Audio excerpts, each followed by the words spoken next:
Ouais, je voulais mettre les choses au clair, comme dirait Booba dans sa musique de sa mère, c'est pas du rap, hein, ce que je veux dire. Mais c'est par rapport à qui est l'antichrist de la fin des temps, et je vous explique que je sais que c'est Monsieur Macron. Et il vous le dira jamais, puisque en fait il est en mission spirituelle, il ne voudra jamais assumer le fait qu'en fait il est, comment dire, qu'il a pas réussi ce qu'il voulait faire en fait. Parce que son but c'est de vous prouver que il peut réussir en fait. C'est pour ça qu'il a dit qu'il a la conviction qu'il existe une transcendance, parce que il est perdu et qu'il croit en ses mensonges. Bon, je vous explique que je sais que c'est lui. Déjà, il a fait sa vidéo La bête de l'événement, il a expliqué que c'est lui. Il s'est trahi lui-même dans cette vidéo, voilà, parce que c'est un antichrist. Il l'a expliqué dans cette vidéo. Il l'a montré par ses mots, voilà. De plus, il a fait une autre vidéo, La mission à transcendance, où il parle de spiritualité. Voilà, donc on sait que du coup c'est un antichrist parce que ça parle de spiritualité, ok. La spiritualité c'est comme la religion, sauf que en fait c'est à part de la religion, c'est quelque chose d'indépendant en fait, ce sont des croyances en fait, voilà. Et puis, en plus de ça, on sait que l'Antichrist, c'est quelqu'un qui déteste l'humanité. Bah, c'est pas Elon Musk, parce qu'Elon Musk il travaille pour le bien de l'humanité.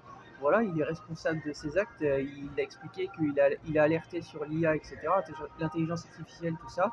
C'est ni Donald Trump, parce que Donald Trump, il lutte pour son pays, pour la sécurité de son pays, malgré la politique qui peut ne pas plaire à tout le monde.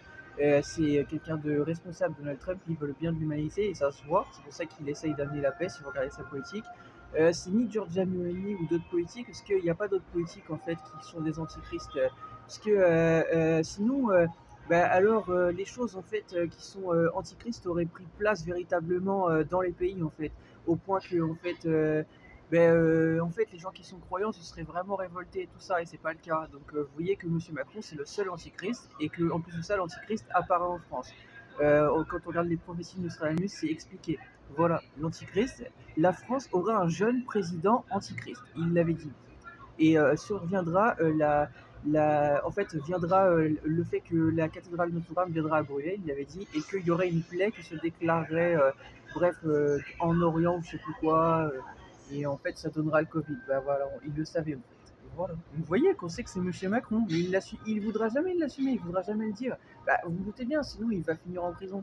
Voilà, puisque l'Antichrist, en fait, c'est un personnage de la fin des temps qui, en fait, fait la guerre aux saints et qui, en fait, veut s'imposer comme un tyran, en fait. Voilà. C'est clairement Monsieur Macron, puisqu'il est en guerre et tout ça. Voilà. Et en plus de ça, en fait, il dit une chose, après il fait le contraire parce qu'il sait que vous savez les choses, donc il préfère se faufiler comme un serpent en fait. Voilà, c'est l'antichrist. Voilà. Mais on sait que c'est lui en fait, hein. Il n'y a pas besoin d'un avis d'un psychiatre ou d'un avocat en fait. Je vous l'ai prouvé sans être avocat en fait. Voilà. J'ai fait en fin de compte l'avocat de la bête devant l'ONU aux USA. Voilà, j'ai expliqué pourquoi il y a cette bête en fait. Voilà pourquoi il y a cette conspiration. Mais vous n'êtes pas capable de l'arrêter parce que en fin de compte vous êtes perdu comme lui en fait. Donc vous allez vous perdre comme lui. C'est pour vous en fait, hein.